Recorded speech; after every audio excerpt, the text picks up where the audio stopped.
All right, let's dive into one of the most complicated and, frankly, one of the most heated topics in education today: preferential admissions at universities.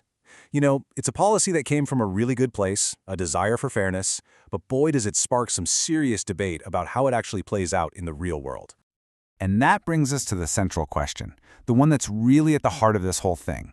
Is it even possible for a policy that's designed to help people to end up accidentally harming the very students it's supposed to be lifting up?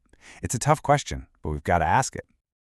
To really get a grip on this, you have to go back to the beginning. This quote from President Lyndon B. Johnson back in 1965, it just perfectly captures the original idea behind affirmative action.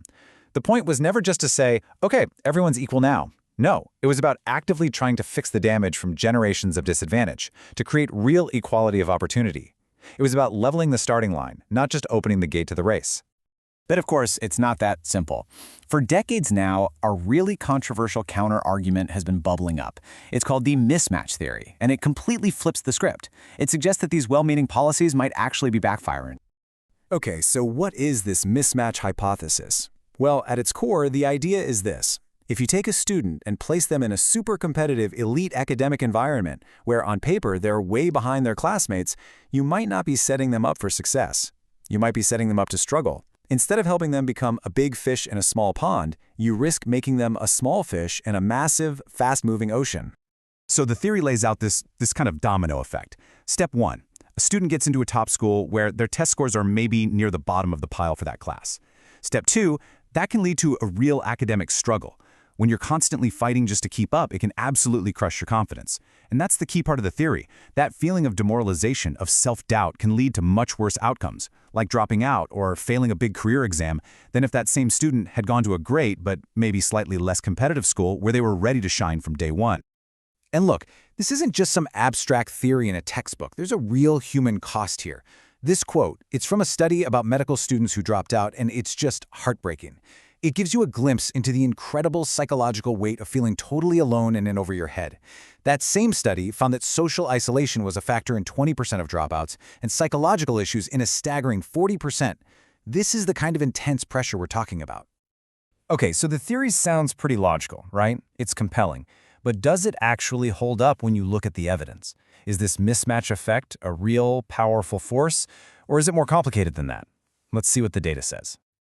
So right off the bat, we've got to be honest about something. The performance gaps that proponents of the mismatch theory talk about, they are real. Researchers have crunched the numbers, looking at huge data sets like law school admissions, and they do find that, on average, students who get in with lower credentials tend to have lower grades and they pass the bar exam at lower rates. But, and this is a huge but, that is not the whole story, not even close.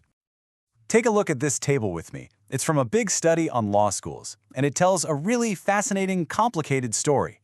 It compares black and white law students who had the exact same grades and test scores coming in. Now look at that second column. It shows that black students are less likely to pass the bar exam. On the surface, that looks like a point for the mismatch theory, right?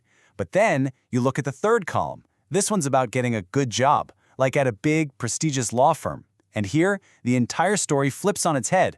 Black students are actually more likely to land these top-tier jobs. It seems like the power and prestige of that elite school name on their diploma opens doors, even if their grades weren't at the top of their class. That really throws a wrench in the simple mismatch argument. So that just complicates the picture, and it leads us to a really, really critical question. If these policies have such mixed effects, what would actually happen if we just scrapped them all together? What would a system based purely on grades and test scores really look like? And honestly, when you look at the simulations, the results they're just jaw-dropping. This chart shows what would happen to black enrollment in law schools if admissions were based only on test scores and college GPAs. For all law schools, a 63% drop. But look at the elite schools. We're talking about a 90% collapse. Let me say that again, 90%. It means that under a purely race-blind system, the most powerful and influential law schools in the nation would become almost exclusively white and Asian. Seeing a number like that, it just forces you to step back and ask a totally different question. Are we even looking at the right problem? With all this focus on the front door of the university, what if the real issue is the 18-year-long path that leads up to it? What if the pipeline is broken long before anyone even fills out an application? And believe me, this isn't a problem in just one country. A World Bank report on Latin America found a pretty shocking statistic. 1 in 5 children of Afro-descendant backgrounds drops out before even finishing school. That's double the average for the region. So this isn't about getting into an elite university, it's about not even making it through high school. The disadvantages just pile up so early. And this is where things get really counterintuitive. You'd think, right, that more education would help close the income gap. Well, check this out. The data here suggests the opposite can happen. An Afro-descendant with a high school degree makes about half of what their peers make. But after getting a university degree, that income gap, it actually doubles. When the economy sends a signal like that, it creates a powerful and tragic reason for disadvantaged students to wonder if staying in school is even worth it. So what's going on here? Why is this pipeline so fundamentally broken? Well, it's not one single thing. It's a whole system. We're talking about everything from poverty right from birth to schools in poor areas that just don't have the resources or the teachers.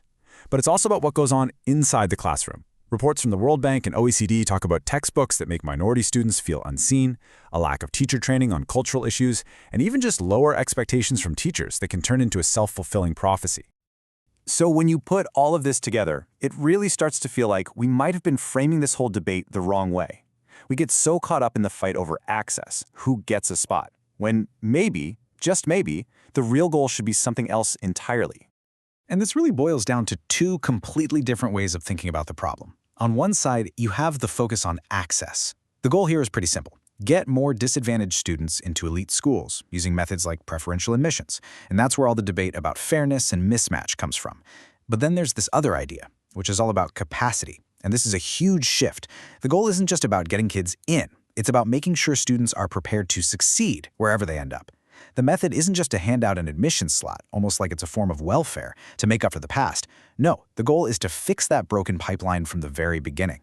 It's about building up a student's ability so they can thrive on their own merits, which is a world away from just trying to fix things at the finish line. Which leaves us with one last big question to chew on. With all the time, money, and headlines we spend fighting over the admissions policies of a few dozen top universities, are we missing the forest for the trees? Is this fierce battle over the finish line just a massive distraction from the fact that for so many kids, the race is rigged from the very start? Maybe, just maybe, the real solutions aren't waiting in the admissions office, but in our kindergarten classrooms.